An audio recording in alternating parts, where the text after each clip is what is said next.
에베소서 4장 17절에서 24절 말씀, 옛 생활을 벗어버리라 말씀드리겠습니다. 아시아의 7교회 중에 하나인 에베소 교회가 위치한 에베소는 당시 소아시아의 수도로 로마 제국의 행정, 교통의 중심지였습니다.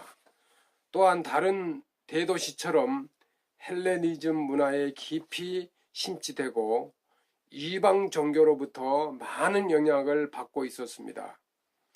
에베소 시민들은 세상적으로 유능하고 학문적으로도 뛰어났지만 종교적으로는 우상 숭배에 빠져 있는 사람들이었습니다.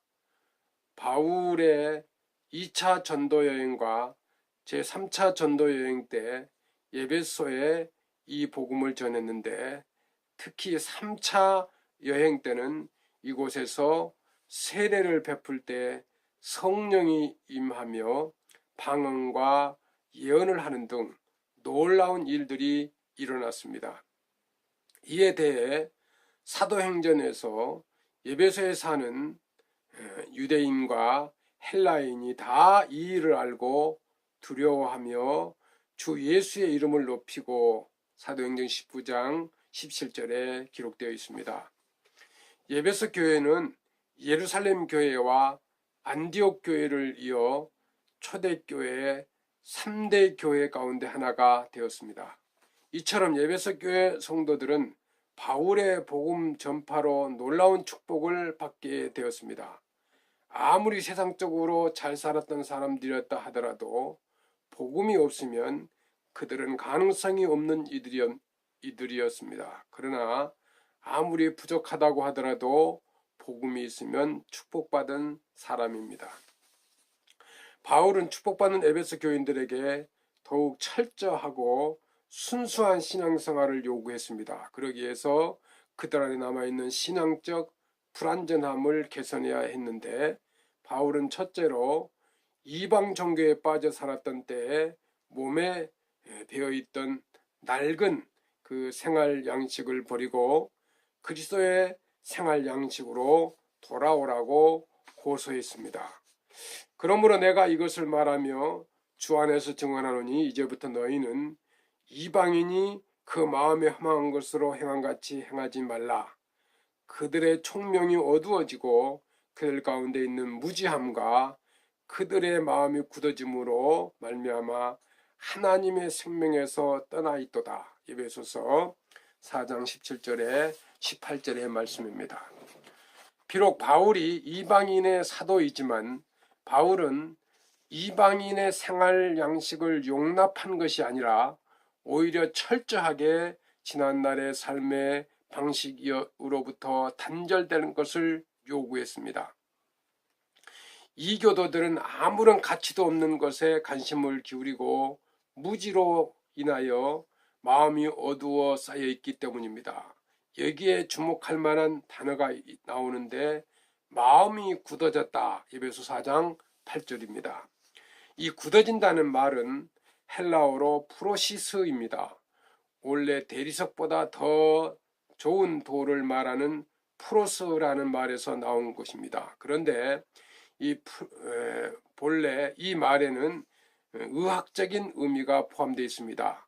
이 사람의 관절 등에 생겨 동작 마비를 일으키는 이 통풍석을 말합니다. 또한 뼈가 부러지거나 잤다가 다시 붙는 자리에 생기는 뼈로 본래의 뼈보다 더 굳은 뼈가 되는 것을 말합니다. 그런데 이렇게 된 단단한 뼈는 이 감각 능력을 상실해 버립니다. 이렇게 굳은 것은 좋지 않은 것입니다. 이처럼 굳은 마음을 심령이 안고해져서 하나님의 영적 생명을 공급하지 못합니다. 바울은 에베소 교회에 들어온 이방 신자들을 가운데 아직도 이방의 풍습을 버리지 못하고 살아가는 자들에게 마음이 굳어진 것을 경고하고 있는 것입니다.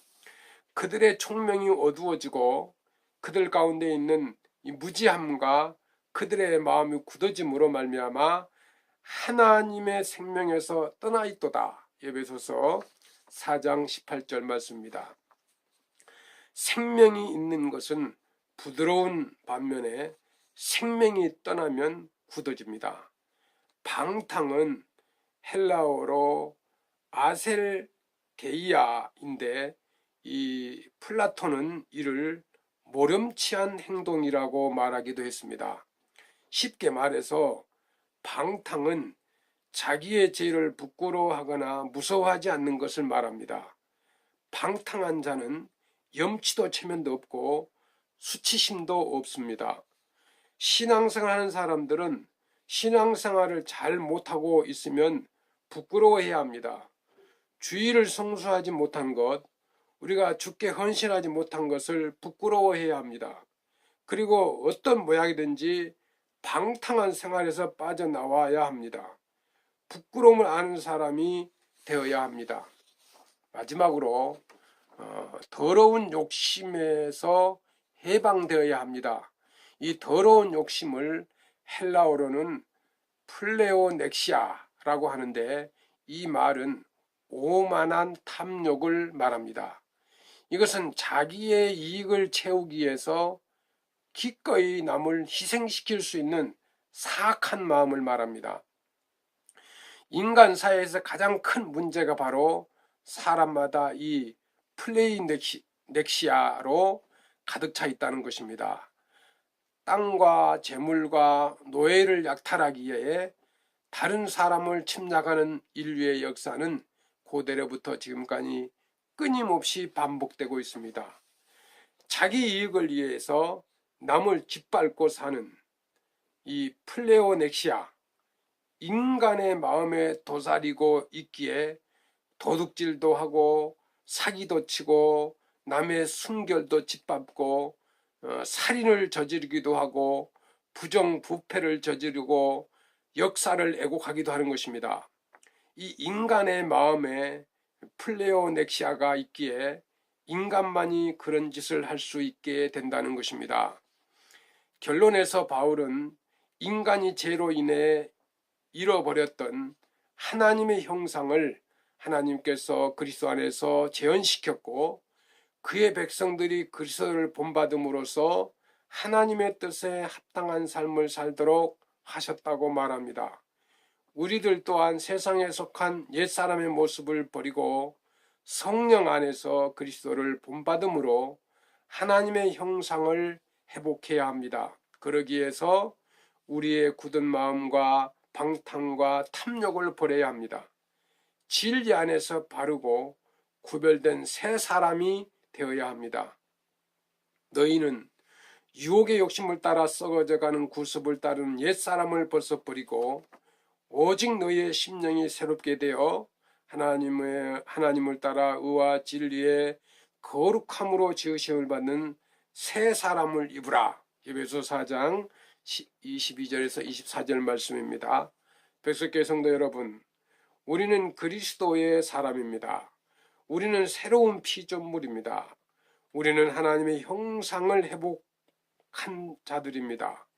우리는 주님의 말씀에 민감하고 부드러운 세속적인 성공을 다 버리고 나의 욕심을 채우기에 다른 사람을 희생시키지 않는 사람이 되도록 부단히 기도하며 하나님 앞에 바로 서야 합니다. 여러분 모두가 세상과는 구별된 거룩한 사람, 새로운 사람이 되시기를 주님의 이름으로 부탁을 드립니다. 감사합니다.